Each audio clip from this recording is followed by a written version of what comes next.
Hey guys, welcome to an all-new Rock Review Friday. This week's band was Linkin Park.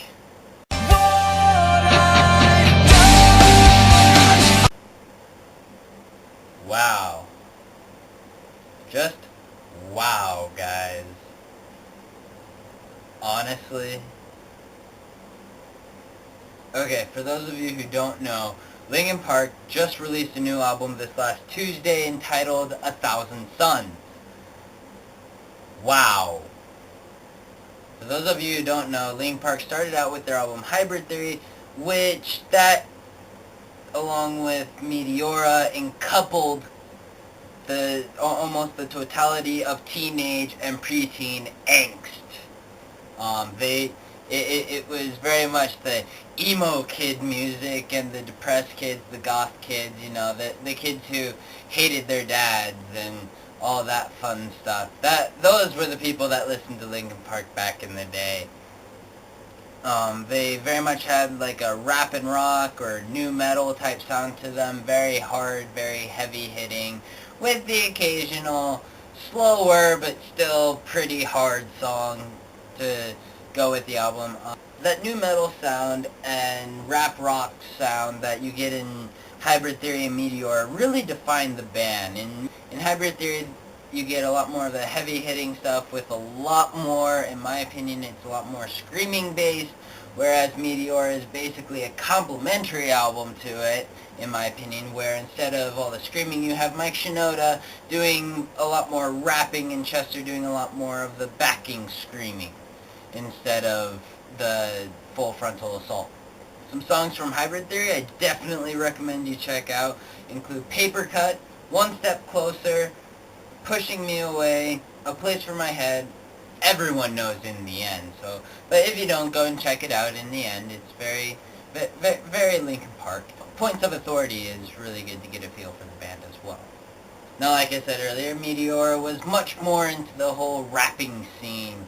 Hybrid Theory was more of Chester Bennington being in charge of the vocals and screaming his balls off, whereas Meteor was it feels a lot more like Mike Shinoda came in and was like, hey, I want to do more stuff with the vocals, is that cool? And Chester was like, okay, man, you go for it. So this album, it still has a lot of screaming for you screamer fans and fans of Hybrid Theory, but at the same time, it also, in my opinion, has a lot more of the rap feel thrown into it, which makes it very interesting, very fun, very entertaining. Songs I recommend from here include Hit the Floor, Don't Stay, Somewhere I Belong, which is my personal favorite from the album.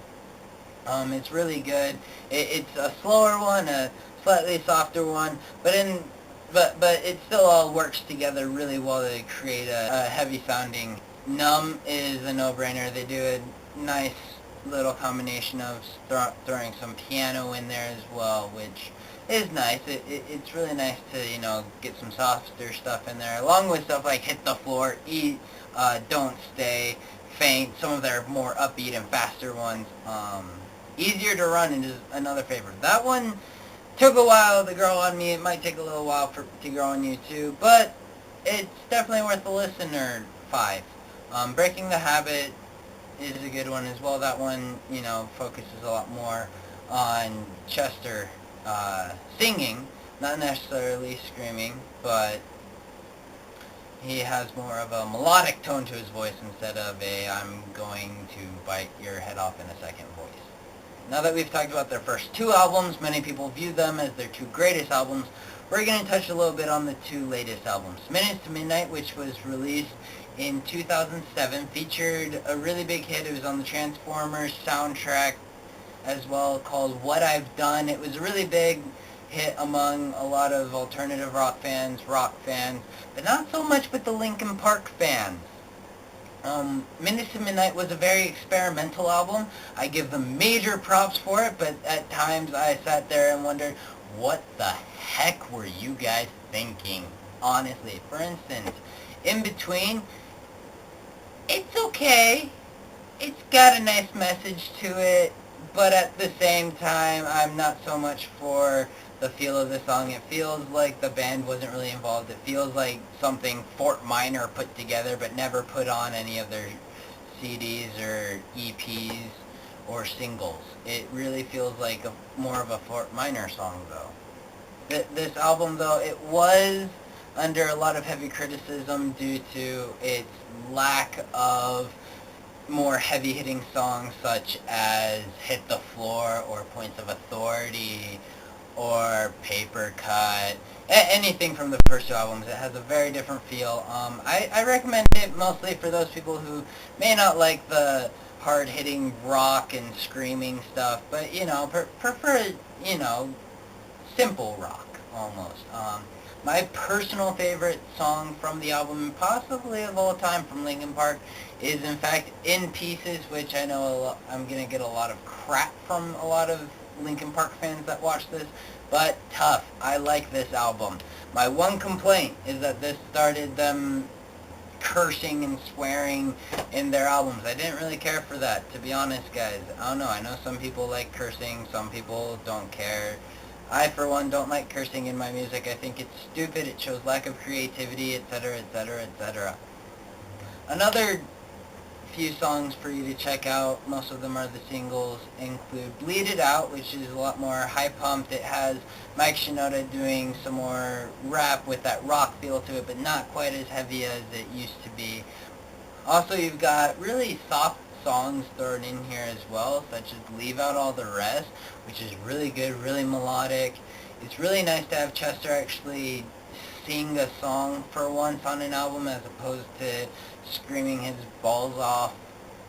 It's a really nice, it's a really nice different concept for them. Also, Shadow of the Day features the same kind of thing, with Chester actually doing more of a melodic singing as opposed to screaming at you, which is nice but not always necessary. If you want some more of that Chester screaming, I would also recommend the song Given Up. Okay, so that brings us to their latest album, which was just released this last Tuesday, and if you remember correctly, at the beginning of this review, I said, wow. That's really the only word I can think of to describe it. It's got many, many genres thrown in there into one album. Lots of stuff I didn't really care for, such as the very first song on the album entitled The Requiem. It sounded like you had maybe Mr. Johan back there doing something with his soundboard or whatever, and then Gladys or GLaDOS from Portal, the computer from Portal, singing along to that, and to me that was just not that good. It could have been a lot better. Also, one thing that I found about this album was that there were quite a few songs that were like a minute and a half. Like a minute to a minute and a half in length. And that was the entire song. Not a big fan, to be honest. One song in particular that got me really worried about this album, even before it came out, was Waiting for the End. And I think I know why it's called Waiting for the End, and excuse the bad pun or bad joke, but it's because Linkin Park could not wait for the end of the song so that they could stop playing it, and we as listeners cannot wait for the end so that we can stop listening to it. It's different in a not so good way. You take Mike Shinoda and Chester Bennington, and instead of them rapping and screaming or even melodically singing in harmony as well, with the rest of the band playing some rock music in the background, maybe some scratching there from Mr. Johan. But instead they're pretending to be Jamaicans, it sounds like. It sounds like the music, it belongs at the beginning of a movie such as Cool Runnings in Jamaica. Not in a rock album. Guys, please, I beg of you, if you're watching this, Linkin Park, please, no more of that. Okay, you've experimented for 2 albums now. I think Minutes to Midnight was a good indicator that you should stick to rock and maybe even go back to your roots with more screaming and rapping. But it was definitely not an indicator that you needed to go all Jamaican on us. I mean, your band consists of 1.5 Asians and then a bunch of white guys. honestly, Jamaicans, not in your group, guys, and you haven't built that repertoire, please do not go Jamaican on us, stay rock. However, I will say this, they did an excellent job on a couple of their songs returning to their roots. The song Blackout has a lot of Chester going with, that harsher voice of his, but also attempting to do a little bit more of a rapping scene from Chester. We don't really see Chester doing a lot of rapping before this, but it seems like he's not really rapping, but he's trying to kind of nudge in there a little bit. And I like it, Chester. Go, keep with it. Also, Wretches and Kings, it's been really catchy. It's been stuck in my head all day, especially the chorus when you have Chester in his harsh voice saying Wretches and Kings. It's really amazing, guys. Definitely check that one out. It definitely sounds a lot more like Hybrid Theory and Meteora. Definitely a song to check out. Also, the first single from this album, The Catalyst. Check it out. It took me a while for it took a while for it to grow on me, but it's okay now. I mean, I wouldn't buy the album just for The Catalyst, and it's not one of the number one hits, but it is a decent listen to, especially if you like this. If you like Minutes to Midnight, it's definitely up that alley more. So, also, Chester, dude. The Messenger. Okay, for Leave Out All the Rest, Shadow of the Day, and even the little things that push you away from Minutes to Midnight, they all had a beautiful melodic sound to your voice for them. Why couldn't you repeat that for The Messenger? Honestly, dude. Is it just that your voice is so raspy now because of all the screaming you do? Because that's fine, I totally understand that. But if it's just because you thought, oh, I'm going to throw some raspiness in this song, that's me, and an acoustic guitar, and maybe a little piano thrown in there for a little bit, doesn't do it for me, man. When you're on the quieter songs, stick to the melodic singing. It shouldn't be that difficult to figure out, but you experimented, and maybe it was an experiment you had to do, but please don't do it again. If you're doing a slower song, slower pace song, please go back to your melodic voice. It really is very nice, very pretty to listen to, especially on Little Things Give You Away, Shadow of the Day, and Leave Out All the Rest. Now, my favorite song from this album is probably Burning in the Sky.